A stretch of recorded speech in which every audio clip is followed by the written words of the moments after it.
하나님 아버지, 날마다 주의 이름을 기억하게 하여 주시고 그 이름 속에서 하나님 당신을 우리에게 계시해 주시며 주 하나님을 찬양하며 경배하며 주의 이름에 합당한 영광을 돌리며 살게 하여 주심을 감사드리옵나이다. 저희들이 하나님을 예배할 때에, 기도할 때에, 찬양할 때에, 모든 삶 속에서 주의 이름을 받을 때, 부를 때에 그 이름에 걸맞는 영광을 주께 돌리게 하여 주시고 주님을 경외하는 바른 예배의 태도를, 마음의 자세를 갖게 하여 주시옵소서. 오늘도 주님께서 우리의 모임 가운데 주님 자신을 허락하여 주시기를 간절히 원하오며 예수 그리스도의 이름으로 기도드리옵나이다. 아멘. 네, 안 추우신가요? 괜찮으셔요? 네, 추우시면 히터 좀 트시고요. 자, 우리 출애굽기 20장입니다. 20장 7절 말씀입니다. 20장 7절 말씀 우리 같이 함께 읽겠습니다. 20장 7절 말씀입니다. 우리 같이 읽겠습니다.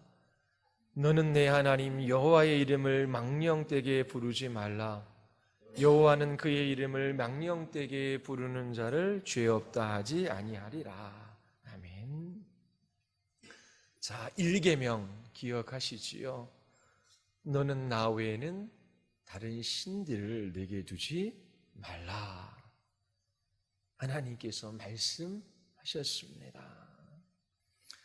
하나님 한 분만이 참 신이십니다. 하나님만이 우리의 예배의 대상이셔요.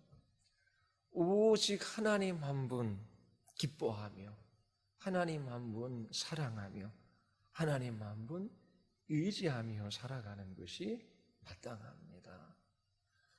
우리의 생명을 비롯해서 모든 좋은 것이 하나님께로부터 우리에게 주어집니다. 하나님은 창조주이시며 그 모든 세계를 통치하고 다스리시는 주님이시지요. 그러므로 우리의 예배의 대상은 오직 하나님 한 분밖에 없습니다. 그리고 하나님의 형상이신 예수 그리스도, 그분만이 우리의 길이요 진리요 생명이 되십니다. 예수 그리스도 외에 다른 구원의 길이 없어요. 예수 그리스도 한 분만이 우리의 구원자이십니다. 자, 2계명, 너를 새긴 위하여 우상을 만들지 말라. 예배의 대상이 누구인지 우리에게 말씀해 주셨을 뿐만 아니라 어떻게 하나님을 예배해야 할지 예배의 방식에 관해서도 우리에게 말씀해 주셔요. 영과 진리로 예배하지요. 하나님께서 말씀으로 우리에게 찾아와 주십니다. 이스라엘 백성들에게 찾아오실 때도 하나님의 거룩하신 임재 속에서 말씀하여 주셨어요. 우리는 말씀과 성례를 통하여 하나님께 은혜를 받아요. 그리고 오직 예수 그리스도 그분만을 통하여 우리는 하나님께 나아갑니다. 예수 그리스도 그분 외에 하나님께로 나아갈 수 있는 다른 길이 없어요. 하나님께서 우리에게 말씀으로 찾아와 주십니다. 그리고 오늘 출애굽기 27장, 네 하나님 여호와의 이름을 망령되게 부르지 말라. 하나님의 이름은 하나님의 존재와 연결되어져 있습니다. 누구든지 자기 자신의 이름을 소중히 여기지요. 부모의 이름을 욕되게 하지 마라. 부모의 이름에 먹칠하지 마라. 그런 이야기를 흔히 합니다. 이름이 더럽혀지는 불명예를 원하는 사람은 없어요.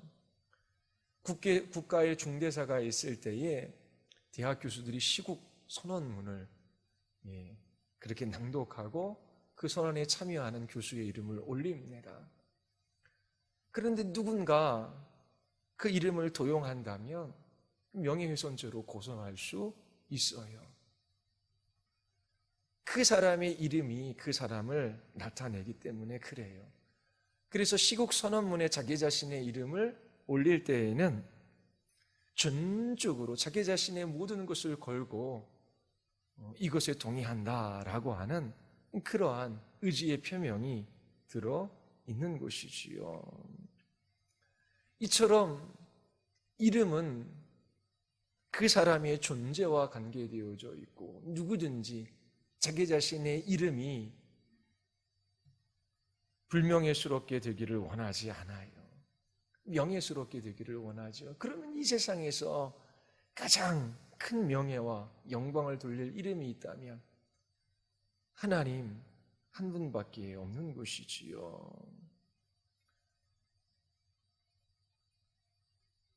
요즘에는 하나님 앞에 경외하며 두렵고 떨리는 마음으로 예배하는 사람들이 많지 않아요.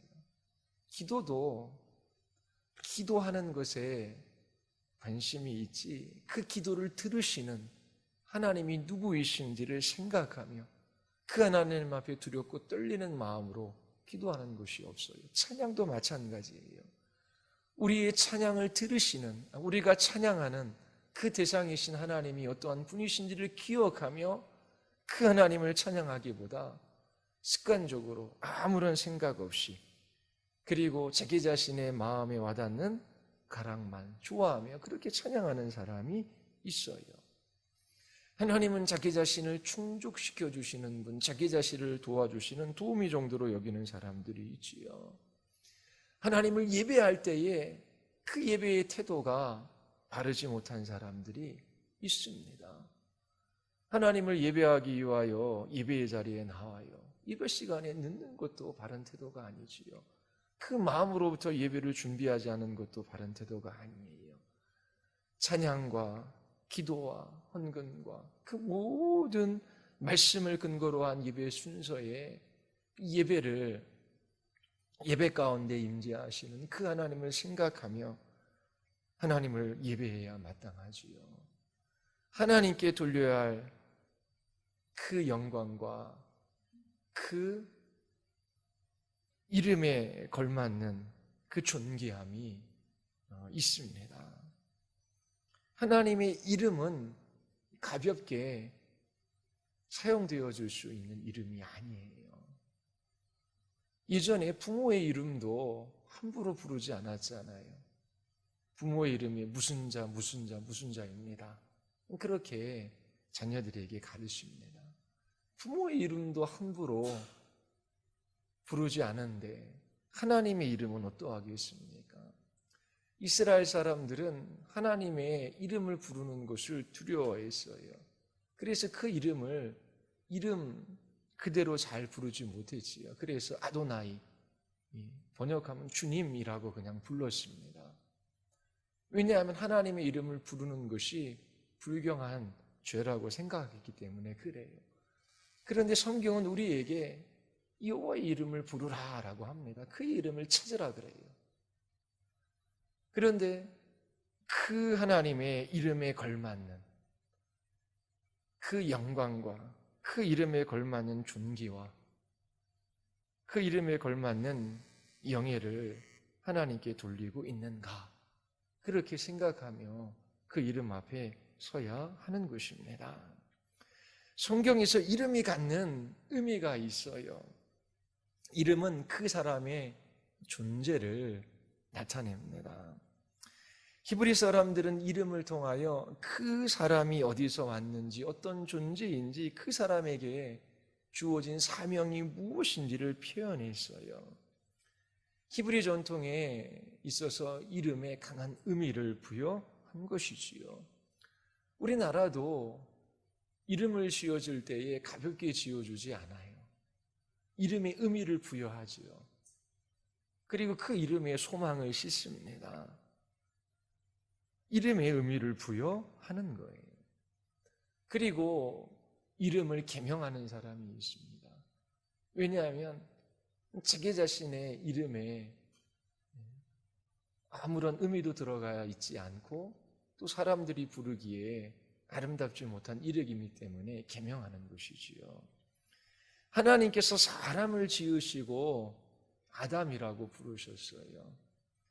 아담은 아담 한 사람에게만 주어진 거잖아요. 고유 명사인데 보통 명사로 쓰였습니다.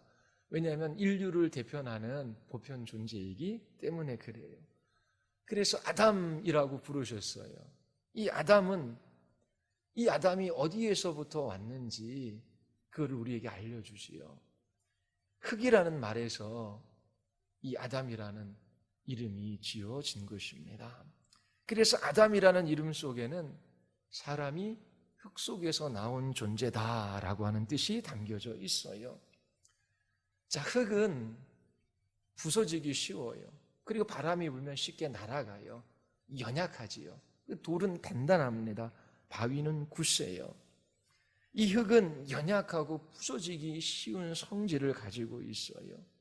그래서 하나님께서 아담이라고 이름 지었을 때에 이 연약하고 부서지기 쉬운 존재, 이 인간은 하나님께 전적으로 의존해 있는 존재다라고 하는 그런 의미가 그 이름 속에 들어가 있는 것입니다.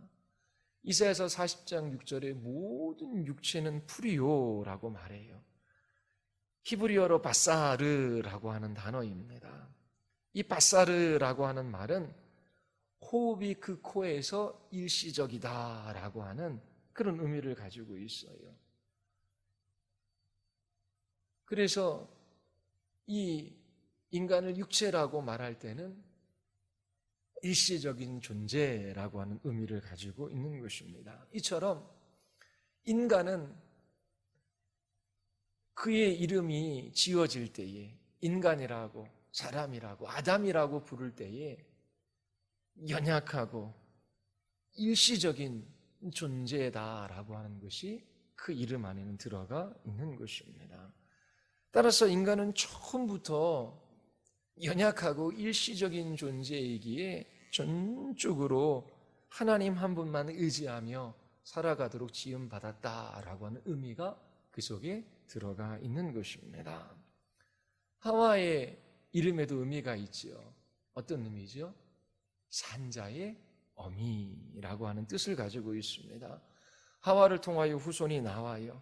사람의 생명이 계속 하와를 통하여 이어진다라고 하는 의미를 가지고 있습니다. 모세의 이름은 뭐죠? 건짐을 받은 자라고 하는 뜻입니다.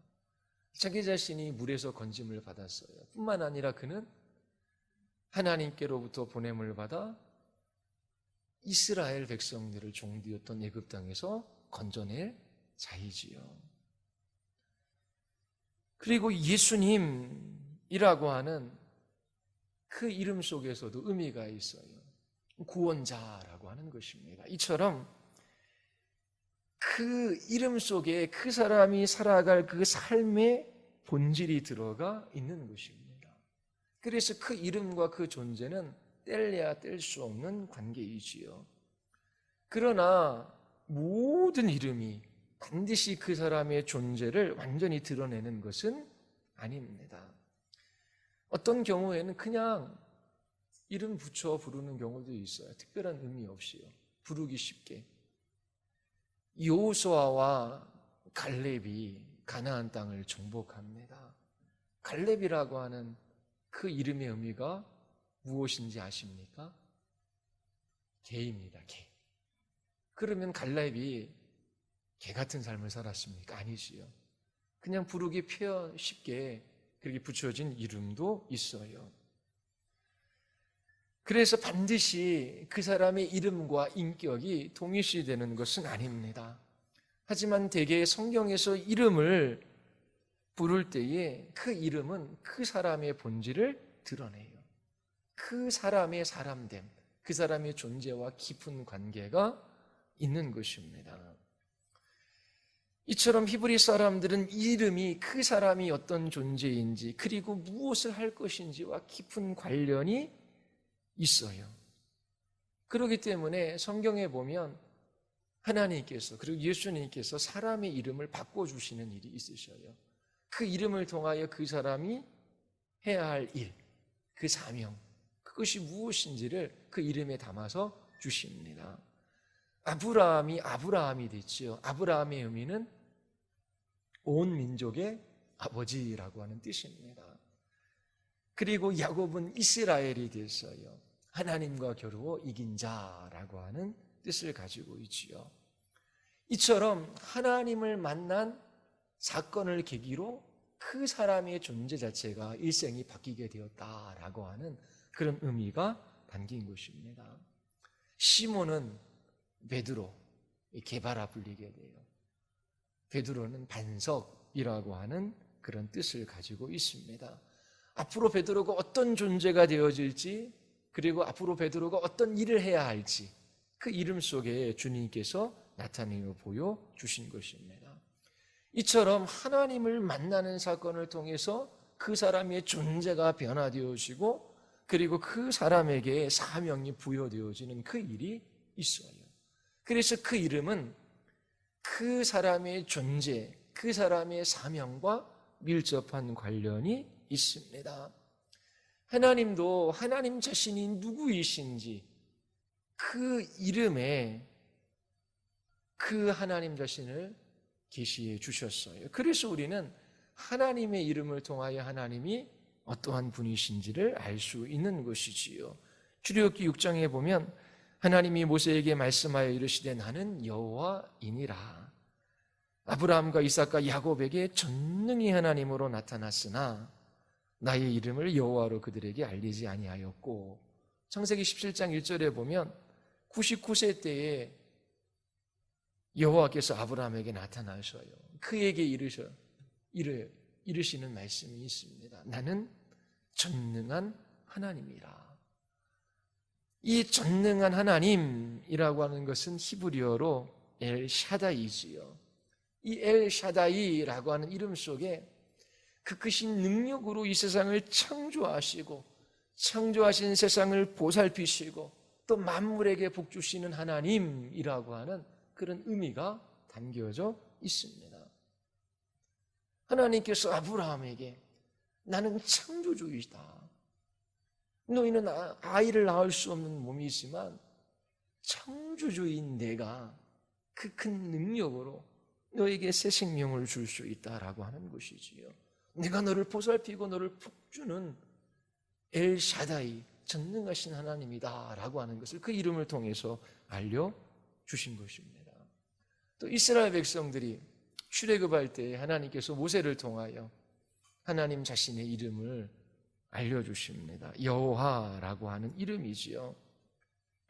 나는 스스로 있는 자다. 나는 나다라고 하는 것입니다. 나도 나는 나다라고 하잖아요.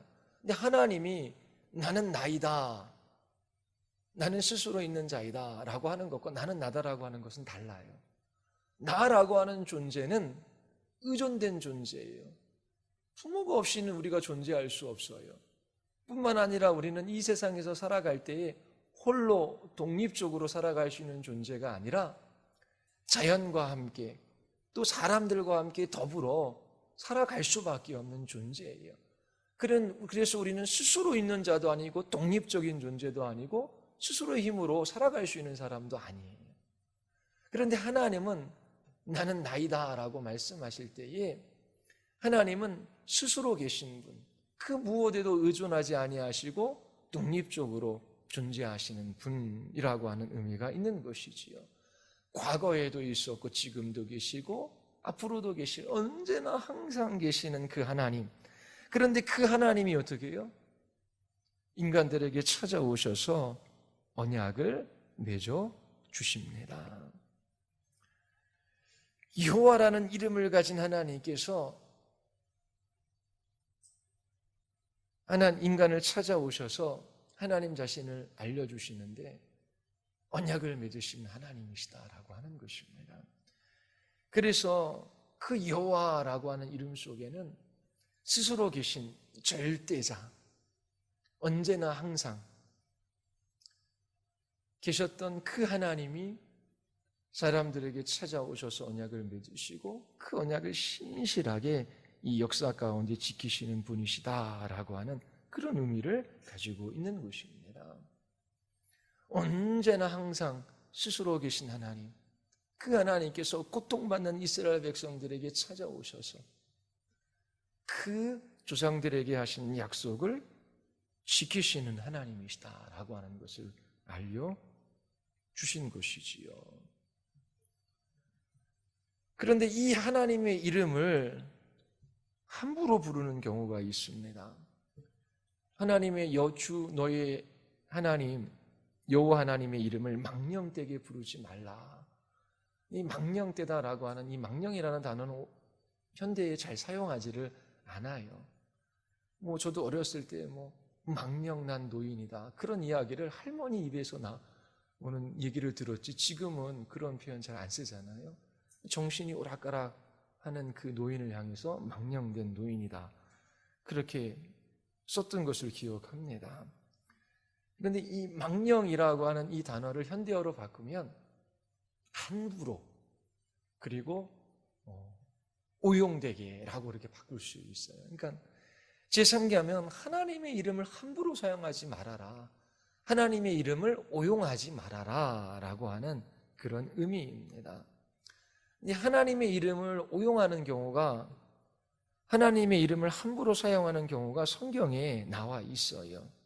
사도행전 19장에 보면 바울이 에베소에서 가르칠 때에 귀신을 쫓아내고 병자도 치료해줘요. 그러면서 많은 사람들에게 복음을 전했습니다. 심지어 사람들이 바울이 몸에 지니고 있는 손수건이나 두르고 있는 앞치마를 그에게 가져다가 앓는 사람이 얹기만 해도 병이 나았어요. 악한 귀신이 쫓겨나가는 일이 있었습니다. 그래서 귀신을 이 축출하기로 유명한 그 유대인들 몇 사람이 이 귀신을 쫓아내기 위하여 바울이 전파하는 예수의 이름을 힘입어서 내가 너에게 명령한다 라고 말해요. 그러니까 악기 들린 사람들에게 예수의 이름을 이용하여 귀신을 쫓아내려고 시도했던 것이지요. 뿐만 아니라 스게와라는 유대인 제사장의 일곱 아들도 이런 일을 해요. 그때에 악기가 대답하여 말해요. 내가 예수도 알고 바울도 알거니와 너희는 누구냐? 악기 들린 사람이 그들에게 뛰어올라 눌러 이기지요. 그들이 몸이 상하고 벗은 몸체로 도망가는 일들이 있었습니다. 마태복음 7장에서도 주님, 저희들이 주의 이름으로 귀신을 내어쫓고 병자를 고치고 주의 이름으로 선지전도를 했습니다. 그 모든 것들이 주님의 이름을 오용한 예의지요.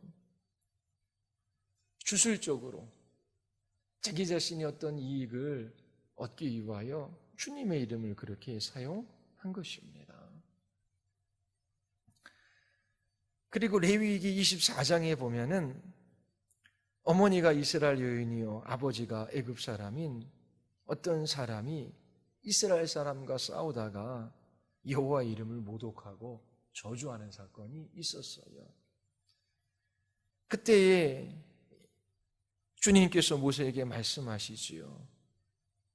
그 저주한 사람을 진영 바깥으로 끌어내어 그것을 들은 모든 사람이 그들의 손을 그의 머리에 앉게 하고 온 회중이 돌로 그를 치지니라. 여호와의 이름을 모독하면 반드시 그를 죽일 것이니라 라고 말씀하셔요. 미국에서는 욕할 때에 이처럼 하나님의 이름을 사용하는 것이 있습니다. 갓댐이라고 하는 욕 들어보셨죠? 그거는 하나님이 그것을 저주하기를, 그러니까 하나님이 저주하기를 원한다라고 하는 것입니다. 또 지저스 크라이스트 그런 거를 해요. 제기랄이라고 하는 그런 의미를 가지고 있죠. 그러니까 존귀하고 영광스럽고 아주 명예가 있는 그 이름을 함부로 가볍게 그렇게 오용하는 대표적인 사례입니다. 그리고 하나님의 이름을 두고 맹세하는 경우가 있어요. 우리나라에서도 하늘을 두고 맹세한다라고 하는 그런 말 하잖아요. 왜 하늘을 두고 맹세합니까? 나는 나의 정당성을 주장해요. 내 말이 옳다라는 것을 입증하고 싶어 해요. 그래서 자기 자신의 목적을 성취하기 위하여, 자기 자신의 유익을 위하여 하늘을 끌어다 대는 것이지요. 또 뭐 하늘은 아니더라도 내 부모의 이름을 걸고 내가 맹세하는데 이것은 참이야. 그렇게 자기 자신의 정당함을 주장하고 자기 자신의 결백을 입증하기 위하여 부모의 이름을 끌어다 씁니다. 마찬가지로 하나님의 이름을 두고 맹세하는 경우가 있어요. 그것도 하나님의 이름을 오용하는 것이지요. 하나님의 이름으로 포장해서 자기 자신의 의견을 관철시키고자 하는 이 모든 것들은 여호와의 이름을 망령되이 일컫는 것입니다. 자, 그러면 하나님의 이름을 바르게 부르는 것, 그것은 무엇일까요? 여호와의 이름을 함부로 부르지 마라, 오용하지 말라라고 하는 것은 부정적인 표현이잖아요. 긍정적으로 표현하면, 적극적으로 표현하면 이 여호와의 이름을 거룩하게 하라라고 하는 것입니다. 여호와의 이름을 구별되이 부르라라고 하는 거예요. 다른 말로 하면 여호와의 이름이 영광이 되게 하라라고 하는 것입니다. 왜냐하면 여호와 하나님의 이름은 무게가 있어요. 영광은 카바드, 무게라고 하는 것이지요. 무게가 있고 가치가 있기 때문에 그 이름에 합당한 존귀와 영광, 그 영예를 하나님께 돌려야 하는 것입니다. 그래서 여호와의 이름을 망령되이 일컫지 말라라고 하는 그 표현의 적극적인 진술은 여호와의 이름을 영광되게 하라라고 하는 것입니다. 자, 여호와의 이름을 영광되게 하는 그 일들이 우리의 삶 속에서 일어나야 돼요. 그 의미는 하나님의 하나님 되심을 인정하는 것이지요. 하나님께서 그 이름을 통하여 하나님 자신이 누구이신지 우리에게 계시해 주셨어요. 하나님이 엘샤다이예요. 그러면 전능하신 하나님, 그 능력의 하나님을 의지해야 하는 것이지요. 그리고 그 하나님 앞에 순종하며 살아가야 하는 것입니다. 그렇게 하나님을 신앙하며 그 말씀 앞에 순종할 때에 그 하나님의 이름이 이 세상 사람들로부터 높임을 받게 되는 것입니다. 그런데 신자들이 하나님을 불신하며 불순종하는 삶을 살아가요. 그러면 하나님께서 마땅히 받으셔야 할 그 영광을 받지 못하게 되는 것입니다. 성도들, 우리들을 그리스도인이라고 부르지 안디옥 교회에서 처음 부르게 되었습니다. 그리스도인이라고 불러요, 우리 이름을. 그러면 그 그리스도인이라고 하는 것은 그리스도에게 속한 자라고 하는 의미를 가지고 있습니다.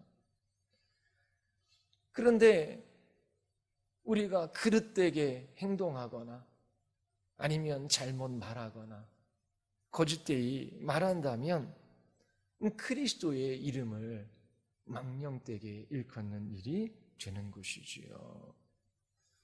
하나님이 마땅히 받으셔야 할 그 영광을 받으시게 하는 것, 이것이 바로 그리스도인의 삶이어야 하는 것입니다. 뿐만 아니라 모든 삶의 영역 속에서 하나님의 하나님 되심을 인정해, 하나님의 주 되심을 인정할 때 하나님께서 영광을 받으십니다. 하나님께서 다스리지 않는 영역은 없잖아요. 정신적으로 어려움을 겪은 사람이 있어요. 그런데 하나님께서 고쳐주신다. 그래서 그렇게 열렬히 기도하는 사람이 있어요. 기도하는 것이 잘못된 것이 아니지요. 육체적인 질병에 걸린 사람이 있어요. 이 질병도 하나님께서 고쳐주신다. 그리고 더 나아가서 이 질병은 마귀가 가져다 주는 거예요. 하나님께서 마귀를 대적하라 그랬고 물리치라 그랬어. 그러면서 뭐 감기 마귀야 물러가라. 그렇게 기도하는 분들도 예전에 있었어요. 그처럼 기도해서 하나님께서 직접적으로 그 질병을 치료해 주시면 하나님께서 고쳐주신 것이라고 생각하고 하나님께 영광을 돌려요. 그런데 병원 가서 의사의 진찰을 받고 약을 먹고 고침을 받으면 하나님께 영광을 돌리지 않아요. 왜요? 누가 고쳐줬다고 생각해요? 좋은 의사 만나서 좋은 약 써서 고침을 받았구나, 그런 용도로 생각하지요. 그런데 하나님께서 그 의사와 그 약을 이체적인 수단으로 사용하셔서 우리 안에 하나님께서 역사하시는 거거든요. 그 좋은 약을 만들어낸 것도, 그리고 하나님께서 그렇게 의술을 배우게 하시고 이 땅에 의사를 두신 것도 다 하나님의 통치와 다스림 속에서 일어나는 일입니다. 그래서 하나님께서 그러한 일반은 좀 가운데 병원에서 의사의 손길을 통하여 치료받고 또 약을 먹음으로 또 하나님께서 그렇게 건강하게 하나님께서 하시는 일들이 있어요. 그러면 그렇게 병원에서 의사를 통해서 건강한 몸을 회복했다면 그 의사에게 감사할 수 있죠. 그런데 더 나아가 그 의사를 통하여 역사하시는 하나님의 은혜의 손길이 있었기에 내가 건강해진 것입니다. 교회에서 기도해야지만 하나님의 역사고 의사를 통해서 하나님께서 역사하시는 것은 하나님의 역사와 상관없다라고 하는 사람은 하나님의 주님 되심을 모든 영역에서 인정하는 사람이 아니에요. 이처럼 하나님의 그 통치가 미치지 않는 영역은 없어요. 그러면 모든 영역 속에서 하나님이 주님 되심을 인정할 때에 하나님께서 영광을 받으시는 것입니다. 세상 사람들이 우리가 그처럼 하나님이 하나님 되심, 하나님이 주님 되심을 인정할 때에 우리가 그처럼 하나님을 인정하며 살아가는 것을 볼 때에 그들이 하나님께 영광을 돌리게 되는 것이지요. 와, 저 사람을 보니까 정말 하나님이 계시는구나. 하나님께서 위로하시고 힘주시고 하나님께서 도와주시는구나. 하나님께서 좋은 것을 공급해 주시는구나. 아, 저 사람의 인격을 통해 예수님이 누구이신지 알게 하시는구나. 그러면서 주님 앞에 그 한 영혼을 이끌어가게 하시는 것이지요. 이처럼 하나님의 이름, 여호와의 이름을 망령되이 일컫지 않는 그러한 적극적인 삶의 방식은 모든 영역 속에서 하나님이 하나님 되심을 인정하며 살아가는 거예요. 그리고 우리가 예수님의 이름, 또 하나님의 이름을 부르는 때들이 있어요. 찬양할 때, 기도할 때에, 공적으로 예배할 때에, 그때에 하나님을 향한 경외감 없이 기도하고 찬양하고 예배하는 것은 하나님의 이름을 망령되이 일컫는 것입니다. 하나님 앞에서는 두려움과 떨림이 있어야 하는 것이지요. 뭐든지 익숙해지면은 두렵고 떨리는 것이 없어요. 그런데 경계해야 되고 주의해야 할 것입니다. 기도할 때도 우리의 기도를 들으시는 그 하나님이 누구이신지를 기억하며 두렵고 떨리는 마음으로 하나님 앞에 서야 하고, 찬양할 때도 마찬가지입니다. 자기 자신의 기분과 흥을 위해서 찬양하는 것이 아니라 하나님의 그 이름을 높이고 하나님이 하나님 되심을 기뻐하는 찬양이 되어야 하는 것이지요. 이처럼 예배하는 사람들이 하나님을 경외하는 마음, 하나님을 의지하는 마음으로 예배의 자리에 나와서 그렇게 하나님을 함께 예배해야 하는 것입니다. 하나님의 이름, 여호와의 이름을 망령되이 일컫는 그들의 죄를 하나님께서 없다 하시지 아니하시겠다라고 말씀하셔요. 하나님의 이름을 오용하거나 함부로 사용하는 사람들에게 반드시 하나님께서 그 죄값을 물으시겠다라고 말씀하시는 것입니다. 그렇다면 예배 시 기도하며 찬양할 때에, 또 말씀을 들을 때에 그 모든 우리의 마음의 태도들을 잘 살피는 것이 중요하지요. 왜냐하면 하나님을 향한 바른 마음의 태도를 갖지 않는 그 죄 때문에 우리의 마음이 굳어지고, 그리고 하나님의 말씀을 향한 미각을 잃어버리고, 그리고 하나님을 떠나가 고통 가운데 살아가는 일들이 일어나는 것입니다. 하나님, 제가 언제 하나님 앞에 그렇게 죄를 지었습니까? 자기 자신이 지은 죄가 무엇인지도 모르고 그냥 일상적이고 분주한 삶을 살아가는 사람들이 많이 있어요. 그런데 이처럼 주님께 불신하고 불순종하고 모든 삶의 영역 속에서 하나님이 하나님 되심을 인정하지도 않고, 또 공적인 예비시, 또 주님께 주신 은혜의 방편들을 사용할 때에 하나님을 경외하는 마음 없이 그 이름을 가볍게 사용하거나 오용할 때에, 그때 하나님께서 반드시 그 죄값을 물으셔요. 그러하기에 주님의 이름을 바르게 사용해야 하는 것입니다. 우리 성경 한 구절 찾아 읽고 마치겠습니다. 말라기 1장입니다. 말라기 1장 10절과 11절입니다.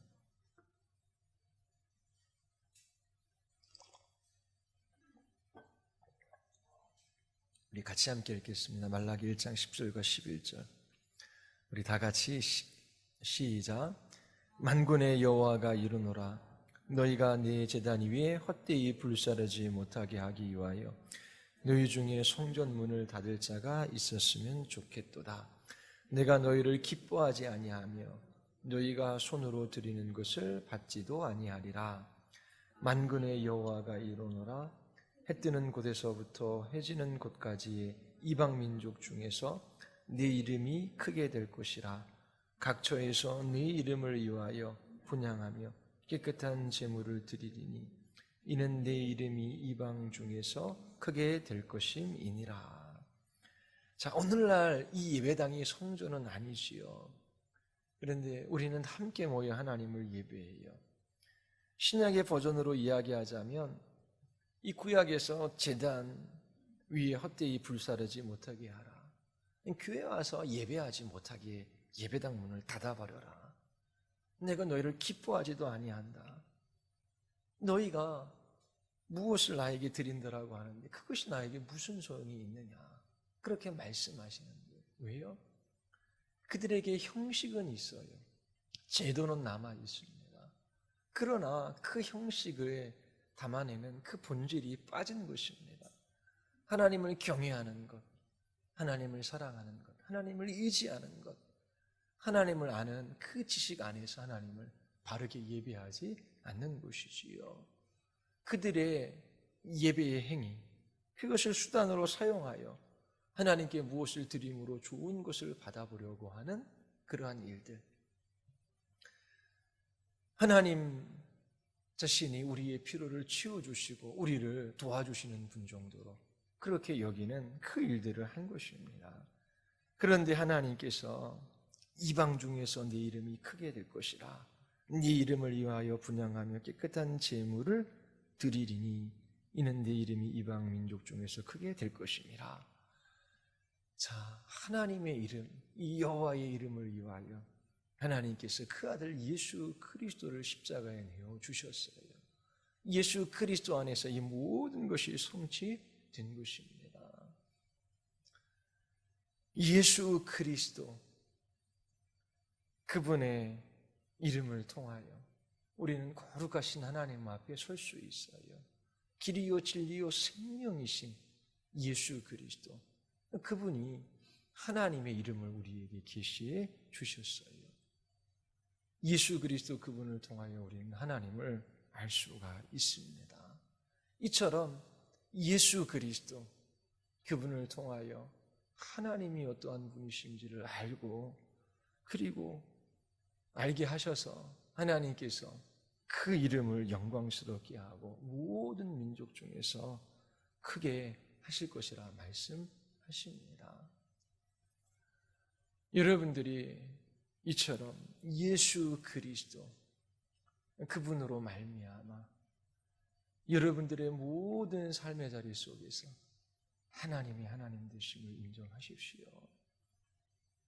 현실은 이래요. 그런데 어떻게 말씀대로 다 살아갈 수 있겠습니까? 그렇게 현실은 현실이고 말씀은 말씀이다. 그렇게 말하는 사람들이 있어요. 그 두 가지를 어떻게 해서든지 하나 되게 만들어야 하는 것입니다.